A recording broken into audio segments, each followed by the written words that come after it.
Quantas vezes você já ouviu falar que tudo é relativo e que toda pessoa tem a sua própria verdade? Opinião boa não é achismo, é reflexão. Mas a ideia de que cada um tem a sua própria verdade é só um jeito bonito de dizer que cada um pode viver na sua própria mentira. Dia desses, a minha esposa veio falar comigo para a gente combinar códigos para usar no WhatsApp, caso a gente desconfiasse que não fosse o outro falando. Aí eu pensei, a gente vive num mundo onde não sabe mais se um áudio pelo WhatsApp é do seu filho ou de uma inteligência artificial. Se um vídeo que você assiste é verdadeiro ou falso. Se as notícias que você lê são fiéis aos fatos ou plantadas só para te manipular. Como saber se o que a gente vive é real ou não?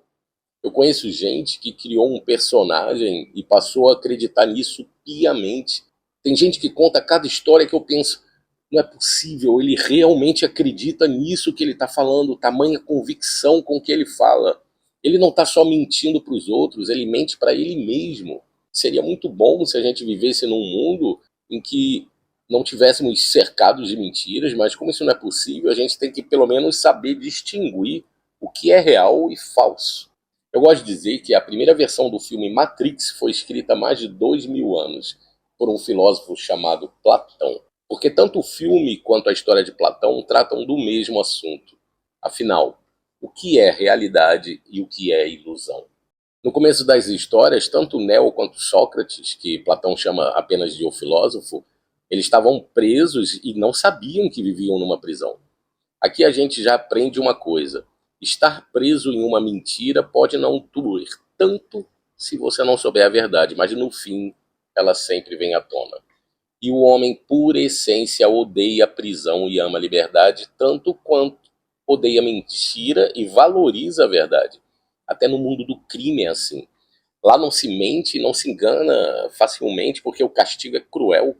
E a segunda lição que eu tirei para mim, se eu não gosto que ninguém minta para mim, eu também não vou mentir para ninguém, porque eu não vou ser hipócrita. No filme de Neo, as pessoas vivem em um programa de computador que simula uma realidade que não existe. Em Platão, a única realidade que os homens conheciam eram as sombras das coisas do lado de fora da caverna, projetadas em uma parede. Eles acreditavam que essa era a única realidade que existia no mundo. Sócrates e Neo se libertaram e viram a luz, e a partir desse momento a missão deles era lutar para libertar os outros homens daquela ilusão. Mas enquanto Neo sabia que nem todas as pessoas estavam preparadas para sair da Matrix, Sócrates tentava convencer os seus antigos companheiros de caverna que o que eles viviam era uma ilusão. Adivinha o que ele recebeu? Hostilidade. Porque os homens não aceitam facilmente a pílula vermelha e você vai entender por quê. Mas por que tanta gente prefere viver em uma mentira? A resposta está na dualidade entre consciência e inconsciência. O que os olhos não veem, o coração não sente, diz o povo. Mas ninguém gosta de ser enganado. Isso ninguém diz, mas todo mundo sabe. Ter consciência do mundo que te cerca é uma questão de dignidade e exige, acima de tudo, esforço pessoal. Porque se as nossas opiniões se baseiam em sombras e enganos, por não termos noção dos fatos reais, as nossas decisões de vida também se baseiam em erros e mentiras. E isso é um perigo, porque a gente só tem uma vida e a gente não pode viver errando.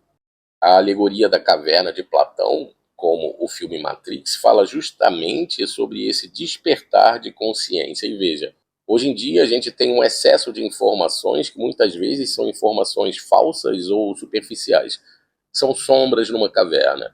E quase sempre sombras de coisas que não existem. Se as pessoas não querem a verdade, elas vão inevitavelmente viver na mentira. E os algoritmos sabem disso. E eles acabam reforçando esse padrão de engano e mentira, nos isolando um dos outros.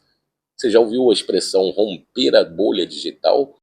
É quando você consegue acessar um público que o algoritmo definiu como não sendo o seu.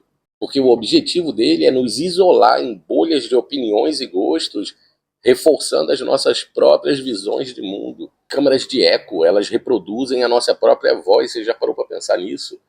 Essas bolhas da internet, elas nos fazem acreditar que todo mundo pensa igual a gente, mas na vida real não é assim. O que será que acaba gerando a famosa polarização da sociedade?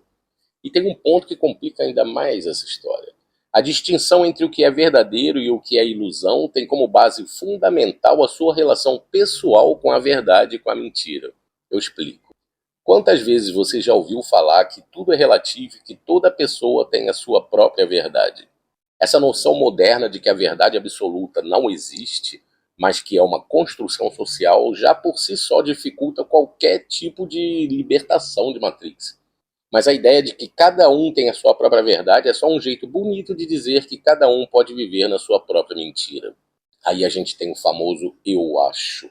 O cara vive dizendo eu acho isso, eu acho aquilo.